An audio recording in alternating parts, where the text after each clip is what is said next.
السلام عليكم ومرحبا بكم معايا في حلقة جديدة من بودكاست جرعة أمل. موضوعنا اليوم راح يكون موضوع بزاف حساس وبزاف مهم للنساء عامة وللجزائريات خاصة. راح نتحدثوا على سلطة الحماة واللي هي أم الزوج، وراح نتحدثوا أيضا على إهمال الزوج وعلى معاناة الزوجة في وسط هذا الضغوطات. ولكن قبل ما ندخل في التفاصيل ما تنسيش حبيبتي تصلي على الحبيب المصطفى وعلى شفيعكم يوم القيامة عليه أفضل الصلاة والسلام. وما تنسيش ايضا تشتركي في القناه حبيبتي اذا ما كنتيش مشتركه، وتفعلي زر الجرس هكا باش نكبروا العائله تاعنا مع بعض وباش توصلك كل جديد انا نحطه. وما تنسيش ايضا تدعمي اختك بالاعجاب باش هكا الفيديو يشوفها اكبر عدد من الناس. ويلا نبدو على بركه الله. يا حبيبتي، كاين جرح ما يبراش، ما يقطرش دم، لكن يقتل ببطء، يعيش في روح المرأة وياكلها حبة بحبة كل يوم وكل لحظة وكل تنهيدة. الوجع هذا ماهوش حكايتك وحدك، راهو وجع جماعي ساكن في قلوب آلاف النسوة اللي دخلوا قفص الزواج بأمل ولقاو رواحهم في دار الحماة، دار ما فيهاش رحمة، ما فيهاش دفء، وما فيهاش احترام، لا لوجودك لا لأنوثتك لا لحلمك الصغير بحياة كريمة. الزوج اللي تحلم يكون ظهرك تحسيه يتهرب ويتخبى ويتهنى كي يسكت، يعيش الدور تاع الضحية وسط عائلته ويخليك وحدك في مسرحية كلها سم وسكاكين، مش لأنه ما يقدرش وإنما لأنه ما حابش يقدر، لأنه ببساطة رجل عديم المسؤولية. هو مش ولد أمه، لا، هو راجل سمع عن المسؤولية ورضى يتفرج في زوجته وهي تنهار تحت الضغط، وهو عاجبه الحال ما دام عليه حتى مسؤولية. اما الام، كاين امهات يربوا اولادهم باش يكونوا رجال ويتكلوا على رواحهم، وكاين امهات يربوا اولادهم باش يكبروا ويكونوا اطفال ويتخباو تحت جناحهم ويعطوهم الضوء الاخضر وقت ما يحبوا ويتحكموا في حياتهم كيما يحبوا. وكاين اوقات وين توصل بهم الجرأة والوقاحة وين يتحكموا حتى في زوجة اولادهم، وتحكم في الماكلة وفي الضحكة وفي اللبسة وفي النوم وفي حتى زيارتها البيت أهلها. تفتش في الكلمات وتسمم اللحظات وتخلي الدار كلها تمشي على الريحة اللي هي تختارها، انت تبقي مجرد داخلة مفروض عليك تنكسري باش يرضاو. تولي حياتك حرب يومية مش مع عدو خارجي انما مع ناس تعيشي معاهم، وتضطري تضحكي قدامهم وانت متداخل الرماد. وين تروحي وين تهربي كي الدار ما بقاتش دار والراجل ما بقاش امان والايام ما بقى فيها لا دفء ولا رحمة ولا حب. الدموع تولي عادة والصمت سلاح جايح نلبسوه باش نعيشو، وتولي البنت تقول انا ما عشتش، انا كملت الايام برك. هذا البودكاست مش مجرد كلمات وانما هاد صرخة ونداء من قلب موجوع القلب موجوع. راني جاية نقولك انت مش لوحدك، راكي مفهومة وراكي محسوبة، وهذا الجرح ماشي نهايتك، راه بداية فهم كبير.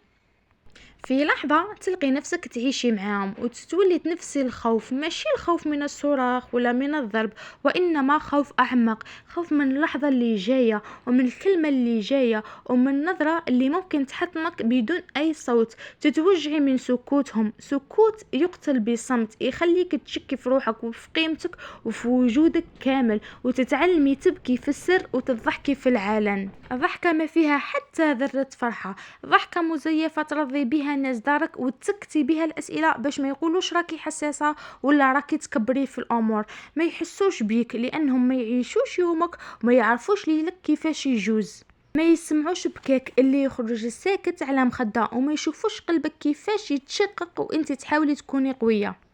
احقر جمله تسمعيها منه كي تحكيله على همك وقهرك يقولك ما تكبريش الموضوع، راهم والدين، كبري قلبك وفوتي الهضره، وكانك ما كيش انسانه وما عندكش الحق تتألمي، وكانك انخلقتي باش تنذلي وتصبري وتسامحي على حساب من؟ على حساب نفسك وعلى حساب كرامتك وعلى حساب نفسيتك.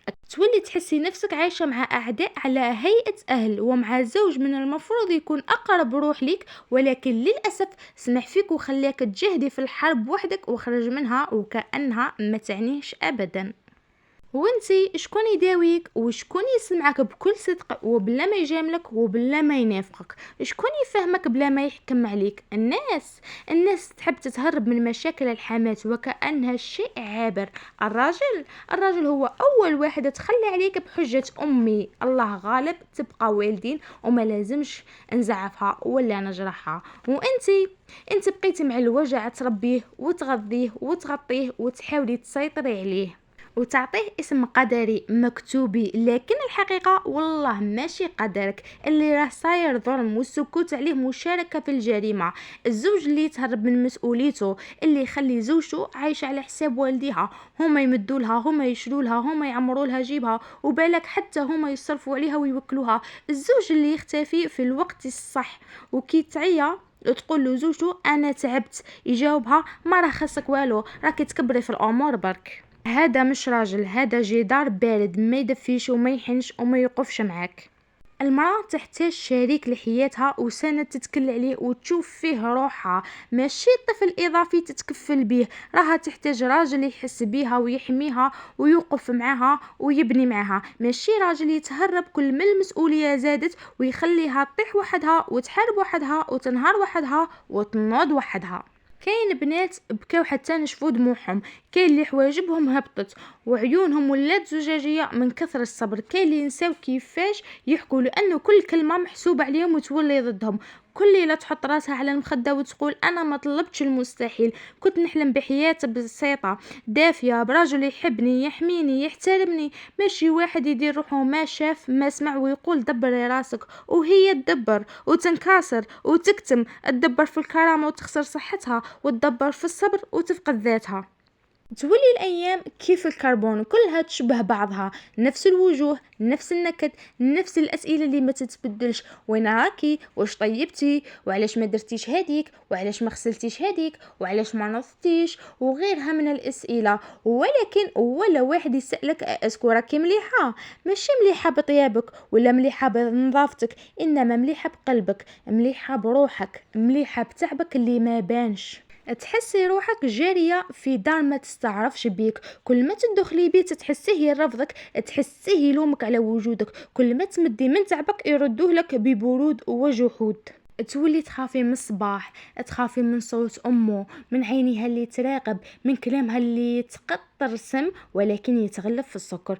تولي عايشة وسط تمثيلية كبيرة وين انت المذنبة حتى لو كنت الضحية، وتولي كلمة حرة حلم بعيد، حلم كان ممكن يتحقق لو كان هو كان مسؤول. الراجل الحقيقي ما يخليكش تخافي من يومك، ما يخليش الراجل الحقيقي ما يخليكش تخافي من يومك، وما يخليش وما يسمحش لأمه تهينك قدامه ويسكت، ما يرضاش يعيش مرته على صدقات أهله وهو قادر يصرف عليها. الراجل ما يسمحش مرته تتكسر وهو يتفرج، ولكن للأسف كثير من النساء تزوجوا ذكور بلحية وبدلة، ما تزوجوش برجالة بحنان وقلب. وحتى لو كان يحبك ويعزك الحب هذا وحده ما يكفيش، الحب ما يوكلك ما يشربك. ولهذا السبب راهي النسوة تبكي في الخفاء وتتقهر في الخفاء وتمرض في الخفاء وتحلم في الخفاء بحياة فيها أمان. نعم هي راهي متزوجة قانونا لكن وحدها تماما في كل شيء، في المصروف، في المسؤولية، في التفكير، في المشاكل، في القرارات، في الحزن وحتى في الدموع. وين كرامة المرأة؟ وين صوتها؟ ولا لازم تعفسوا عليها باش تقولوا امرأة صالحة؟ نقولها اليوم وبصوت عالي، ماشي كل صبر حكمة وماشي كل سكوت قوة، أحيانا الصبر هو استنزاف والسكوت هو موت باطئ. الحل ماشي دايما يكون في الهروب، لكن أول خطوة هي الوعي، تعرفي أنه راكي مظلومة، تعرفي أنه العيب ماشي فيك، وتعرفي أنه الحياة هي اللي راهي تكسر فيك وما تستاهلش. لكن في وسط هذا الظلمة وفي وسط القهر اللي يستهلك فيك يوم بعد يوم كاين شعلة صغيرة ضعيفة مخبية في عمق روحك، كل دمعة طاحت وكل تنهيدة خرجت كانت تكبر شوية بشوية. تسمعي صوت داخلي مهموس باين خفيف لكن واضح يقولك هذه ماشي حياتك وما تستاهليش تعيشي هاك. تبداي تشوفي في الأمور بنظرة جديدة، ماشي نظرة الضحية اللي راهي مستنية الرحمة بل نظرة المرأة اللي راهي تفهم وتوعى وتبدأ تسأل نفسها أسئلة صعبة. علاش نخلي نفسي في دار ترفضني؟ علاش نرضى بالقهر ونرضى بالظلم؟ علاش سمحت لهم يذلوني؟ علاش سكت كامل هذا المدة؟ وكل سؤال كيما الضربة في باب مسكر، وكل إجابة تولي مفتاح صغير نحو الحرية. الوعي ما يجيش دفعة واحدة، الوعي يا حبيبتي يجي مع كل تنهيدة حرقتيها في صدرك وسكتي عليها، ومع كل ليلة رقدتي فيها مع دمعة، ومع كل صباح واجهتي فيه وجه متجهم وقلتي صباح الخير. الوعي يجي كي تفهمي أن الصبر بلا حدود هو استهلاك، وأن الطيبة الزايدة تولي ضعف، وأن الخوف على خراب زواجك ما يسواش امام خراب نفسيتك. الوعي هو اللحظة اللي توقفي فيها قدام المراية وتشوفي نفسك كيما راكي تعبانة ومنهارة وبهتة ومذبالة وبالك حتى مريضة، وتقولي انا ما كنتش كيما هاك وما لازمش نبقى هاك. في هذيك اللحظة راح تفهمي صح انهم طفاوك. لما توصلي لاخر قطره صبر، لما تحسي انه ما بقات حتى دمعه تعبر، وما بقات حتى قوه تبرر، وما بقات حتى حيله تصبر، ساعتها راح توقفي بلا ما تحسي. توقفي مش لانك قويه، لكن لانك خلاص ما كيش قادره تكملي في هذا الضعف. من هذيك اللحظة تولي كل نظرة فيها سؤال، وكل سكوت فيه رفض، وكل تنهيدة فيها قرار. تبداي تقولي لا في سرك، ومن بعد تطلع هذيك لا بصوتك بهدوء وبدون صراخ، لكن صوت مرأة فهمت باللي حياتها غالية وما تستاهلش ترهم في دار ما تحبهاش ولا مع راجل ما يعرفش قيمتها. تبدي تبني نفسك من تحت الركام، ترجعي تجمعي شوية من نفسك، تبدلي الخوف بشوية كوراج، والدمعة بسكات فخم، والهوان بنظرة فيها كرامة. ما راكيش وحدك حبيبتي، كاين آلاف البنات اللي كانوا يفتشوا على ذاتهم تحت ضغط الحماة، وسط جفاء الزوج وصمت المجتمع، واليوم راهم واقفين مش لأن الطريق كان سهل لكن لأنهم اختاروا يبداو يمشوا. وفي الختام نحب نقولك يا حبيبتي، انت مش لوحدك، انت مش الوحيدة اللي جربت الألم ولا الوحيدة اللي حاربت وحيدة، لكن أول وحدة في معركتك مع نفسك. انت القوة الحقيقية اللي راح تعيد بناء نفسها. إذا كان قلبك مليان وجع، ومهما كان الجرح اللي تعيشي فيه، عارفي حاجة واحدة برك، كل جرح فيه درس وكل دمعة فيها قوة. كوني المرأة اللي تتمشى عكس التيار، اللي ترفع راسها مهما كان الثقل، اللي تقرر تفتح عينيها على حقيقة حياتها وتقول أنا نستاهل ما خير من هاك. ما تهربيش من الحقيقة، وفي نفس الوقت ما تبقيش محاصرة فيها. سطري حدودك وخذي وقتك وبحثي على السلام الداخلي وانت بعيدة على كامل الفوضى. الحياة طويلة ومليانة بالفرص، وكل يوم هو بداية جديدة لبناء حياة تختاريها انت، حياة مليانة بالكرامة وبالسلام وبالحب الحقيقي. انت تستاهلي امان وتستاهلي كل شيء جميل في هذه الدنيا. وايا كان مريتي به، انت اليوم اقوى مما كنت عليه بالامس، وكل خطوه تقدميها نحو نفسك هي انتصار.